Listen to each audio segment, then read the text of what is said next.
Dicen que hay puertas que nunca debieron abrirse. Y la peor de todas es la curiosidad. Bienvenido seas a Hollow Channel. Elias Vance era un hombre de planos y medidas, de líneas rectas y ángulos precisos. Su vida, como sus diseños arquitectónicos, estaba meticulosamente organizada, desprovista de cualquier capricho o desviación. Por eso, la noticia de la muerte de su tío Arthur, y el subsiguiente legado de una casa en Blackwood Lane, en el olvidado pueblo costero de Avenue, le resultaba una anomalía irritante. Arthur siempre había sido la oveja negra de la familia, un artista bohemio con una tendencia a la melancolía y a las excentricidades que Elias, con su mente pragmática, nunca había logrado comprender del todo. El suicidio de Arthur, aunque trágico, no sorprendió a nadie. Era el tipo de final que uno esperaba de un hombre que vivía en los márgenes de la cordura. El viaje a Avenue fue un descenso gradual hacia el pasado, un túnel del tiempo que lo alejaba de la pulcra modernidad de la ciudad.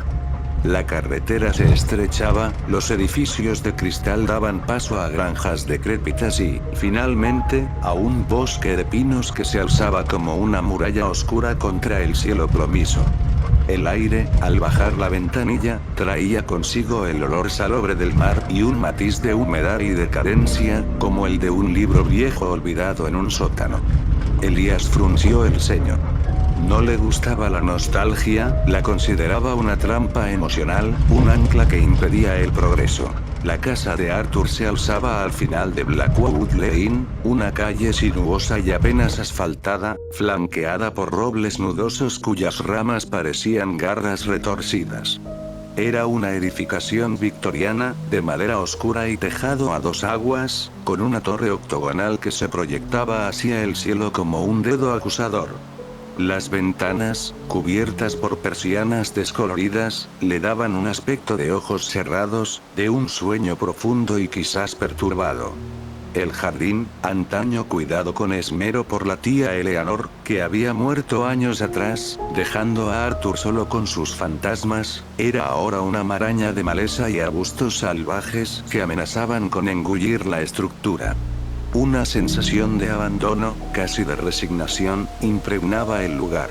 Elias aparcó su coche de alquiler, un sedán gris y anodino que contrastaba con la grandiosidad melancólica de la casa. Al bajar, el silencio lo envolvió, un silencio denso, roto solo por el graznido lejano de una gaviota y el susurro del viento entre los pinos. No era un silencio pacífico, sino uno que parecía contener un aliento, una expectativa. Sacó las llaves que el abogado le había entregado, un manojo pesado y oxidado que tintineó con un sonido hueco en la quietud. La puerta principal, de roble macizo y con un pomo de latón deslustrado, se abrió con un gemido prolongado, como el lamento de una criatura anciana. El interior era una cápsula del tiempo.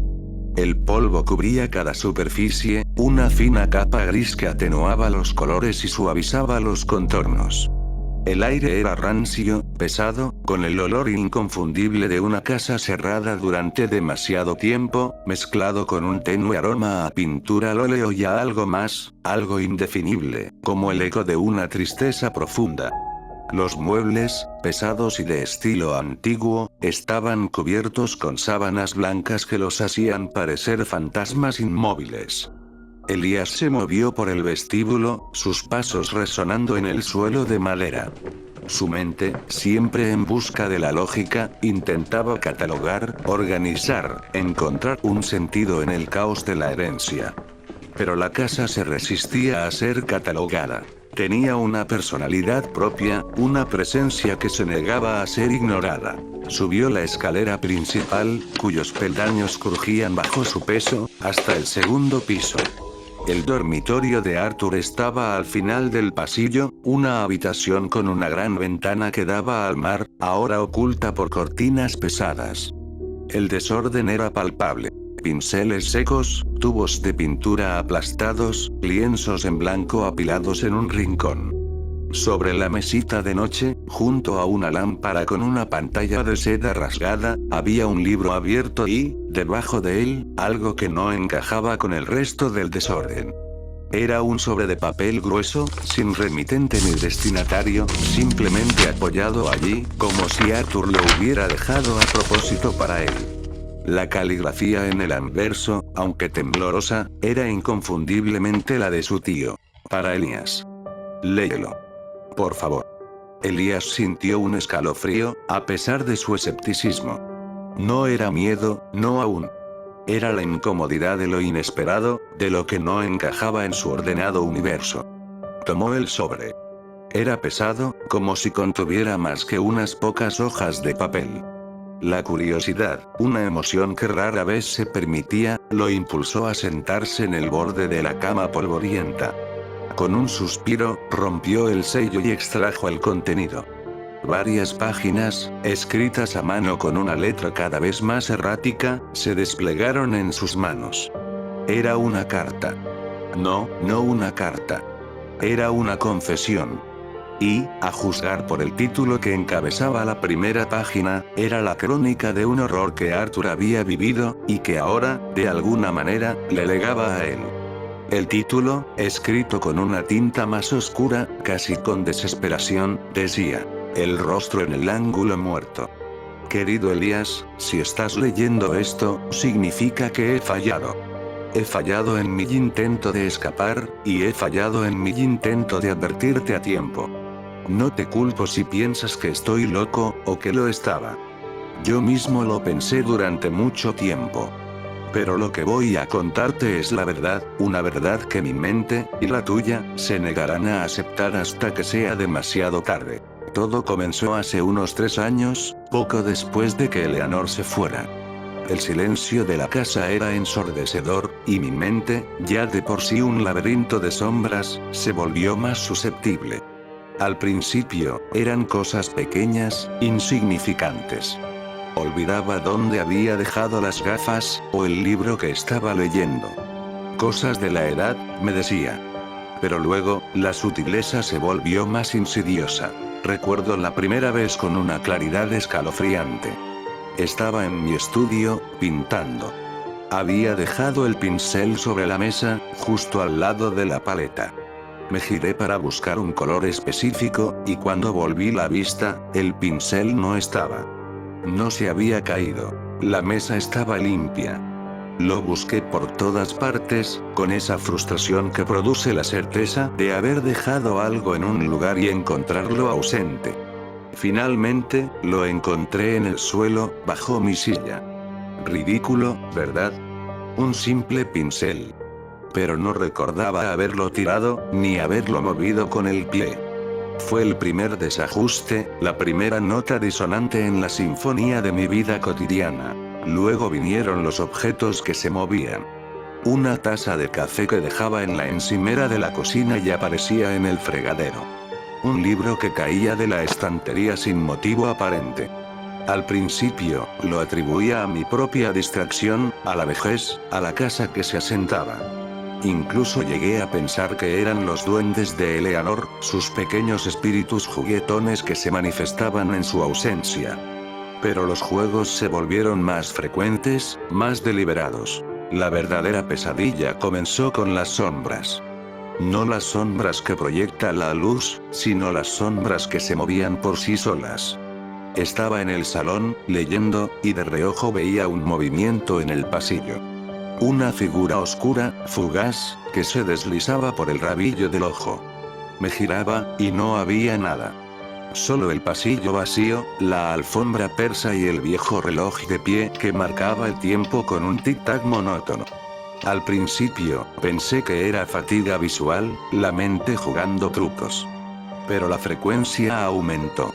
Empecé a verla en la cocina, en el dormitorio, incluso en el jardín, siempre en la periferia de mi visión, siempre desapareciendo cuando intentaba enfocarla. Lo más inquietante era que no era una sombra cualquiera.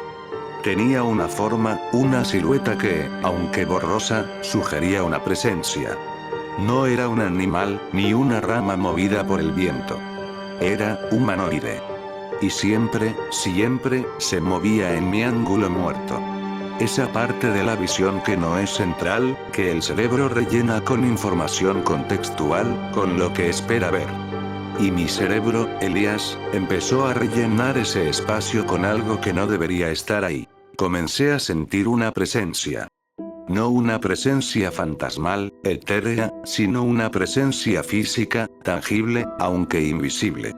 Sentía el aire moverse a mi lado cuando no había corriente. Escuchaba susurros, apenas audibles, que se desvanecían en el momento en que intentaba discernirlos. El crujido de los peldaños de la escalera cuando no había nadie más en casa. El sonido de la vajilla en la cocina a altas horas de la noche. Me levantaba, iba a investigar, y todo estaba en perfecto orden. La casa estaba en silencio, un silencio que ahora me parecía cargado de burla. Fui al médico. Le conté mis síntomas, omitiendo, por supuesto, la parte de las sombras y los susurros. Le hablé de mi insomnio, de mi ansiedad, de la sensación de que mi mente me estaba jugando una mala pasada. Me diagnosticó estrés postraumático por la muerte de Eleanor, me recetó pastillas para dormir y me sugirió terapia. Tomé las pastillas, pero no sirvieron de nada. La presencia seguía ahí, en mi ángulo muerto, observándome, esperando. Empecé a dejar objetos en lugares estratégicos, pequeñas trampas para confirmar mi cordura. Un hilo atado a la puerta del estudio, una pila de libros en el pasillo. A la mañana siguiente, el hilo estaba roto, los libros desparramados. No era el viento. No era un animal. Era algo, o alguien, que se movía por la casa, y que mi cerebro se negaba a registrar visualmente. La negación se convirtió en una lucha interna. Mi mente racional, la que siempre había buscado explicaciones lógicas, se enfrentaba a una realidad que desafiaba toda lógica. Y en esa lucha, Elías, mi cordura empezó a deshilacharse. Lo más aterrador no era lo que veía, sino lo que no veía. La ausencia de algo que sabía que estaba ahí. Era como tener un agujero negro en mi percepción, un vacío que se llenaba con el terror de lo desconocido. Y ese vacío, Elías, empezó a crecer. Empezó a consumir no solo mi visión periférica, sino también mi paz mental, mi sueño, mi capacidad para distinguir la realidad de la pesadilla. La casa, que antes era mi refugio, se había convertido en una prisión, y yo era el único prisionero, y el único testigo de mi propio tormento. Y el rostro, Elías, el rostro que no podía ver, se estaba acercando. Lo sentía. Lo sabía. Y sabía que, tarde o temprano, mi ángulo muerto dejaría de serlo. La lucha, Elías, se volvió insostenible. Mi mente, antes un bastión de lógica y razón, se desmoronaba bajo el asedio constante de lo invisible. Empecé a hablar solo, a discutir con el aire, a suplicar a la nada que se mostrara o que me dejara en paz. Los vecinos, que ya me consideraban un excéntrico, empezaron a evitarme. Las pocas veces que salía, sentía sus miradas, susurros que se apagaban a mi paso. Me convertí en el loco de Blackwood Lane, y la ironía era que ellos tenían razón. Me estaba volviendo loco. Pero no era una locura autoinfligida. Era una locura impuesta, una que se alimentaba de mi percepción distorsionada. La ausencia ya no se contentaba con moverse en mi periferia. Empezó a interactuar con el mundo de una manera más directa, más brutal. Un día, encontré mi estudio destrozado. Lienzos rasgados, botes de pintura volcados, pinceles rotos. No había señales de entrada forzada. La puerta estaba cerrada con llave. Era obra de la ausencia, de eso estaba seguro. Pero, ¿cómo explicarlo? ¿Cómo explicar que algo que no podía ver había causado tal devastación? La peor parte, Elías, era la sensación de ser observado. Constantemente. Incluso cuando dormía, sentía su aliento frío en mi nuca, el peso de una mirada invisible sobre mí. Intenté instalar cámaras de seguridad, pero las grabaciones solo mostraban habitaciones vacías, objetos que se movían por sí solos, puertas que se abrían y cerraban sin explicación. Era como si la entidad existiera en una frecuencia diferente, una que mi vista no podía captar, pero que podía manipular el mundo físico a su antojo. Y yo, el único testigo, era el blanco de su macabra atención. Recuerdo una noche en particular. Estaba en la cocina, intentando preparar una cena sencilla, cuando sentí un tirón en el dobladillo de mi pantalón. Me giré bruscamente, esperando ver a un gato o quizás una corriente de aire. Pero no había nada. Solo el vacío. Luego, un plato de la encimera se deslizó lentamente hasta el borde y cayó al suelo, haciéndose añicos. El sonido fue ensordecedor en el silencio de la casa. Me quedé paralizado, con el corazón latiéndome en las sienes. Sabía que estaba ahí. Podía sentirlo. Y por primera vez, sentí un miedo puro, visceral, que me heló hasta los huesos. Empecé a dejar comida en el suelo, pequeños sacrificios, en un intento desesperado por apaciguar lo que fuera que me acechaba.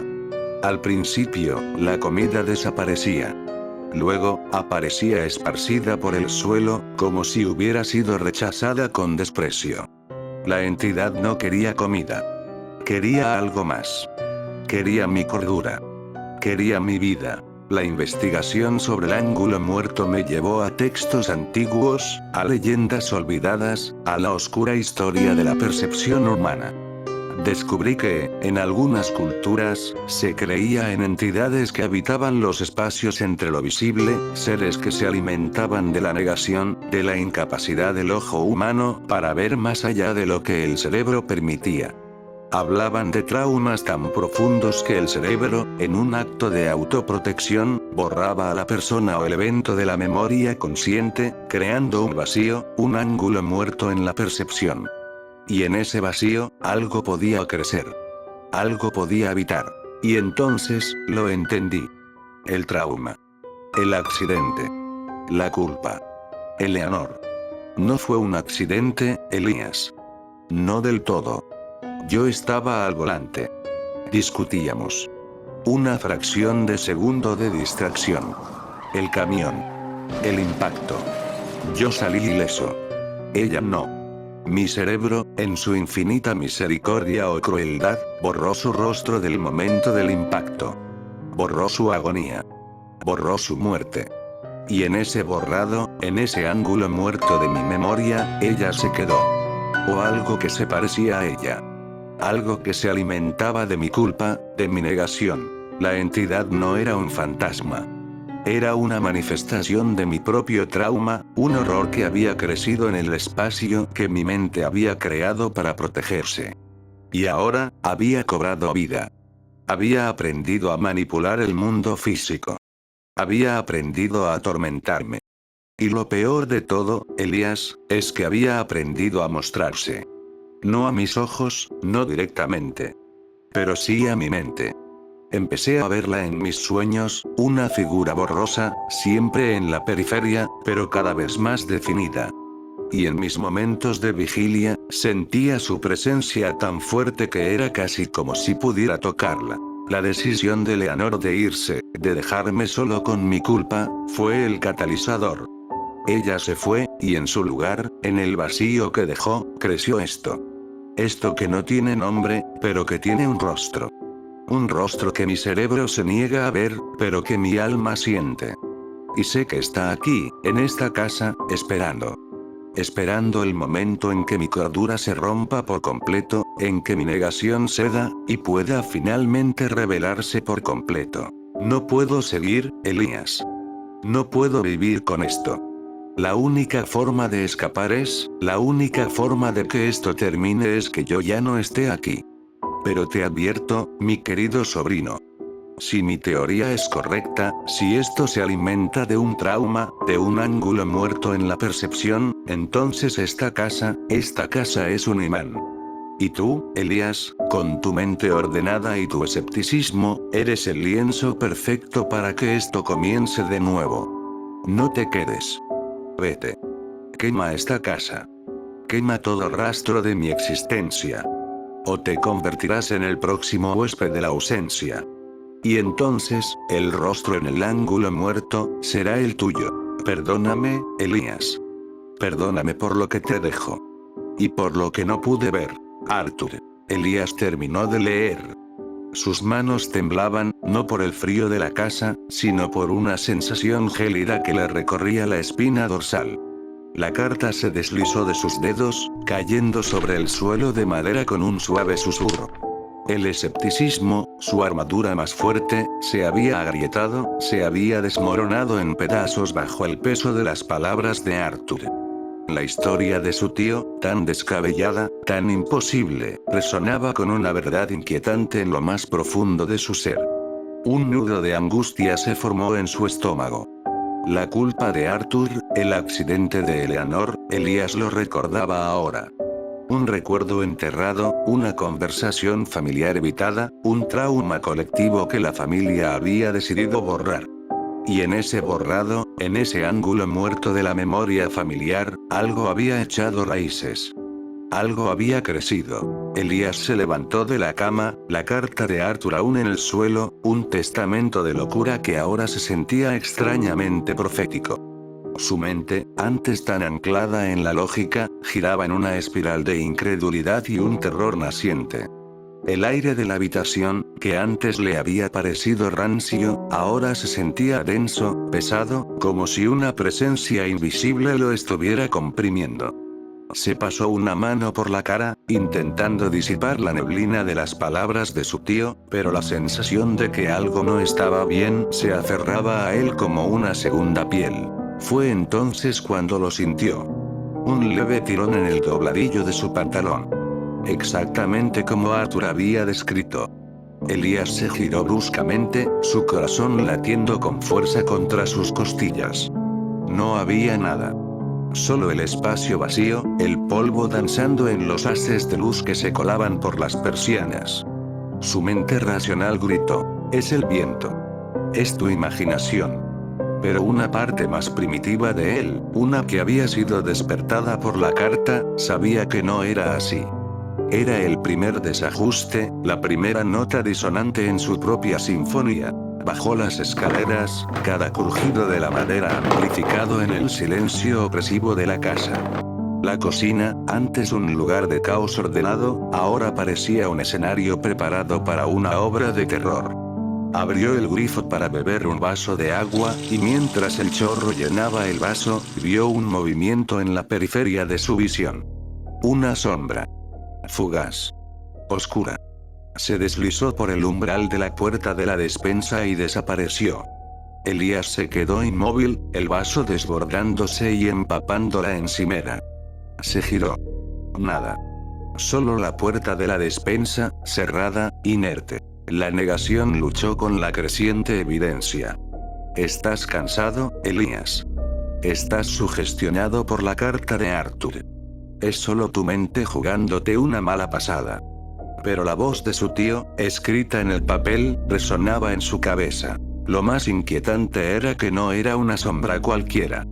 Tenía una forma, una silueta que, aunque borrosa, sugería una presencia, y siempre, siempre, se movía en mi ángulo muerto. Decidió salir. Necesitaba aire, necesitaba la luz del sol, la normalidad del mundo exterior. Abrió la puerta principal y salió al porche. El sol de la tarde bañaba el jardín salvaje, y el canto de los pájaros parecía un bálsamo para su mente agitada. Caminó por el sendero de grava, sus ojos escudriñando cada rincón, cada arbusto, buscando una explicación lógica, un animal, cualquier cosa que pudiera justificar lo que había visto. Y entonces, lo vio de nuevo. En el borde de su visión, justo detrás del viejo roble nudoso, una figura oscura se movió. No era una sombra proyectada por el árbol. Era una silueta, más definida esta vez, que se retiraba lentamente, como si se estuviera ocultando. Elías giró la cabeza, pero la figura ya no estaba. Solo el roble, inmóvil, sus ramas retorcidas contra el cielo. El escepticismo de Elías se desmoronó por completo. No era fatiga visual. No era sugestión. Era real. La ausencia de Arthur, el rostro en el ángulo muerto, había encontrado un nuevo huésped. Y ese huésped era él. El trauma de Arthur, el accidente de Eleanor, la culpa enterrada, todo había creado un vacío, un punto ciego en la percepción que ahora era un portal. Y Elías, con su mente ordenada y su necesidad de control, era el lienzo perfecto para que la entidad pintara su propia pesadilla. Regresó a la casa, la sensación de ser observado más intensa que nunca. Cada sombra parecía alargarse, cada crujido de la madera sonaba como un paso. Subió las escaleras, no para escapar, sino para enfrentarse a la verdad. Entró en el estudio de Arthur, el lugar donde la carta había sido escrita, donde el horror había sido documentado. La habitación estaba oscura, el aire más frío que en el resto de la casa. Se detuvo en el centro, sus ojos escudriñando la penumbra, intentando forzar su visión periférica, intentando ver lo que su cerebro se negaba a mostrarle. Un susurro. Apenas audible. Un nombre. Elías. El sonido venía de su derecha, justo en su ángulo muerto. Elías giró la cabeza, pero no había nada. Solo la pared. Pero el susurro se repitió, más claro esta vez, y con una cualidad gutural, casi inhumana. No puedes verme. El terror lo paralizó. Sabía que estaba ahí. Podía sentir su aliento frío en su mejilla, el peso de una mirada invisible sobre él. Intentó gritar, pero su voz se ahogó en su garganta. Intentó correr, pero sus piernas no respondían. Estaba atrapado, inmovilizado por el miedo, por la certeza de que no estaba solo. Entonces, un objeto cayó de la estantería. Un pequeño busto de mármol, que se hizo añicos contra el suelo. El sonido fue como un disparo en el silencio. Elías cerró los ojos con fuerza, deseando que todo fuera una pesadilla, que pudiera despertar. Pero cuando los abrió, la sensación de la presencia era aún más fuerte. Y esta vez, no era solo una sensación. Era una presión. Una presión fría y pesada sobre sus hombros, como si unas manos invisibles lo estuvieran sujetando. Elías sintió un dolor agudo en la parte posterior de su cabeza, como si algo estuviera intentando forzar su visión, de adentro hacia afuera. Un velo se rasgó en su mente, y por un instante fugaz, en el espacio donde antes solo había vacío, vio algo. No con sus ojos, sino con una parte más profunda de su ser. Un rostro. Desfigurado, retorcido por el dolor y la ira. Los ojos, dos pozos negros sin fondo, lo miraban con una intensidad que le heló la sangre. Era el rostro de Eleanor, pero no como la recordaba. Era el rostro de Eleanor en el momento de su muerte, congelado en una agonía eterna, y ahora, teñido de una malevolencia indescriptible. La visión duró solo un instante, pero fue suficiente. Suficiente para romperlo. Suficiente para que la cordura de Elías se deshilachara por completo. Cayó de rodillas, sus manos cubriendo su rostro, intentando borrar la imagen, intentando borrar la presencia. Pero ya era demasiado tarde. El ángulo muerto se había abierto.